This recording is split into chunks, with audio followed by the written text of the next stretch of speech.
আশা করি সকলে ভালো আছেন। এইমাত্র পাওয়া আবহাওয়ার তথ্য অনুযায়ী ঘূর্ণিঝড়ের দিক পরিবর্তনের ফলে দেশের আবহাওয়ার বড় ধরনের পরিবর্তন দেখা দিতে পারে। আজ রাতে বাংলাদেশের প্রায় সব জেলাতেই বৃষ্টিপাতের সম্ভাবনা রয়েছে।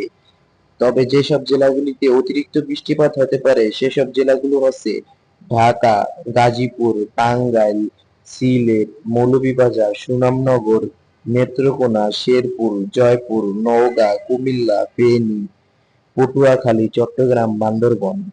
বিশেষ সতর্কতা, আগামীকাল পর্যন্ত নেত্রকোনা, সুনামনগর ও শেরপুর জেলায় ১০০ মিলিমিটার পর্যন্ত বৃষ্টি হতে পারে। তাই সকলে এই স্থানের মানুষগুলো আপনারা সাবধানতা অবলম্বন করবেন।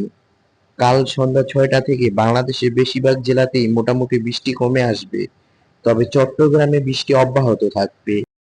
আপনার জেলার বৃষ্টির আপডেট জানতে কমেন্টে জানাতে ভুলবেন না এবং এমন আরো তথ্য পেতে আমাদের চ্যানেলটিকে সাবস্ক্রাইব করবেন। আমরা ৯৯% সঠিক তথ্য দিয়ে থাকি।